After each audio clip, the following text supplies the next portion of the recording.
What's up, dudes? rhinoCRUNCH here, aka the Comeback Kid. So I thought I'd do a video on Insurgency here. For those of you who didn't see my squad video, squad and Insurgency are very similar. I actually saw a lot of comments on that squad video that talked about, Rhino, you should play Insurgency, you should play Insurgency. And I think Insurgency is a great example of a game that has gone through many phases of development to the point where it's almost unrecognizable from its original creation.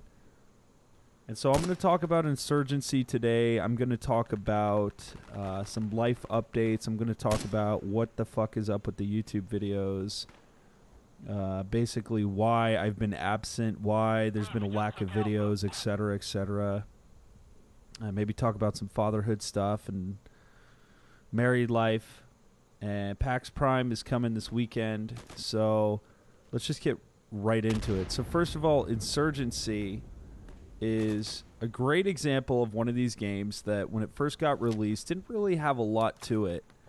And over time, it has developed into this just great game. The gameplay that you're watching is one of my favorite game modes. It's really easy because of due to the nature of the map. It's really easy to spawn trap these guys, right? It's really easy to find a spot and keep them from hitting the objective, defending the objective, etc., etc. So I really like this game. It is basically, it's brutal, man. This is a brutal game. I like brutal games. I like hard games. I like games that are unforgiving, like Dayz, Rust. It's really gritty, brutal games. And this is a really gritty, brutal game. One of the things that I did notice about it, it is a little imbalanced still. There's a few things. So the EBR that I'm using, I think, is just absolutely OP. The recoil is next to nothing compared to the FNFAL. At least I feel like it is. The optic on the EBR, the 7x optic is the same optic you use for the M40A3. It's OP. You use the Finfall with their high-end optic, and you just don't have the peripheral vision that you would with this 7x scope. And I think there's a little bit of an imbalance there. There's also a little bit of an imbalance with the LMG. You got the RPK for the insurgents, and you got the M249 for the security forces, and the 249 rate of fire is just unreal.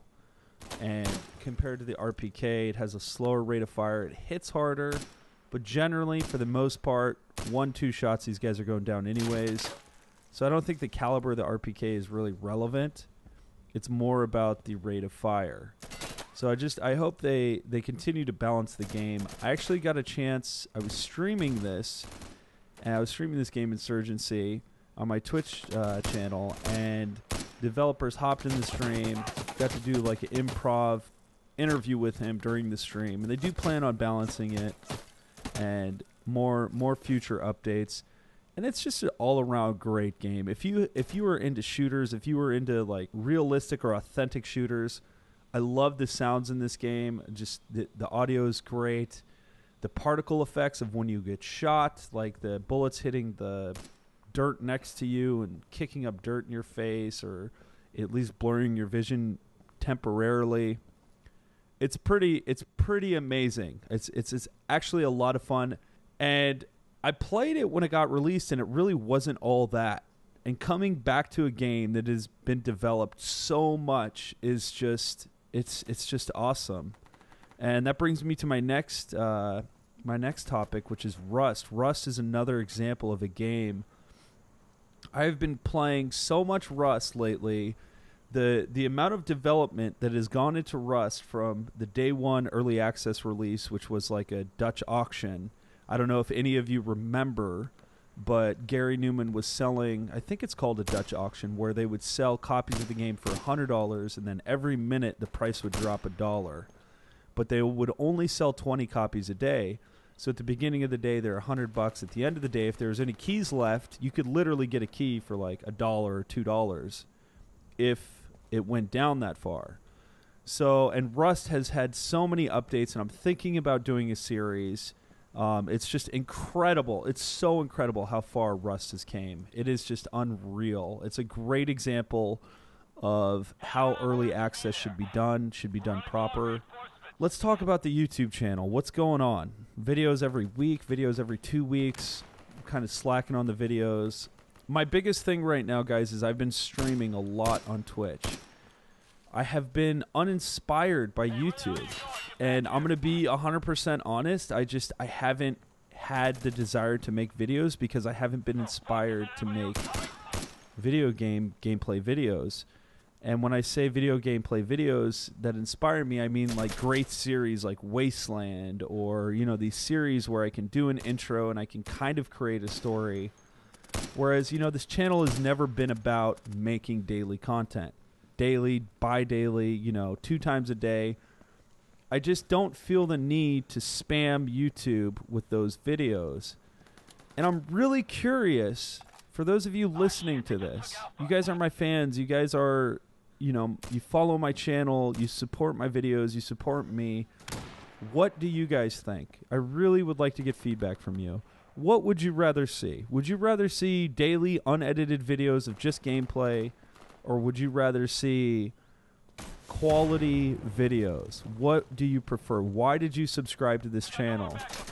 And I've been thinking about things like what can I create? I can create inspiration, like how not to be a noob in Insurgency, basic guide to Rust. What is relevant to you guys that you would like to see? So would you rather see that, or would you rather see Let's Play Rust Part 500? And there's plenty of channels that do very well that do that. I'm just very curious what you guys are actually here for. So please post in the comments. I'm really gonna take your feedback to heart on this one, guys. I'm really curious to know what you guys think about the channel. And as far as, you know, the other reason is, like, honestly, Twitch has been so amazing to me. If you guys didn't know, I stream on Twitch. I'll put a link in the description. Please go give me a follow. Come say hi. It's just incredible. Twitch is so much more powerful to interact with you guys. Like, talking to chat, you know, making me laugh, and just the back and forth interaction of talking to you guys directly has been so awesome. And 100%, I'm going to be honest on this too, is money. The Twitch revenue is so much more than the YouTube revenue. It blows my mind. You know, having people be able to subscribe to my Twitch channel and pay me a monthly subscription that actually gives me a salary, gives me a little bit security in this industry. Because as you guys know, you know, it fluctuates. Some months there's a lot of advertisements on YouTube, and some months there's not. And you know, I've made more money in 1 year on Twitch than I have in 4 years on YouTube combined. And you know, I have a wife, I have a son, and it's not all about money. But when, you know, if you're someone who's struggled for so long your whole life, you do appreciate the value of money.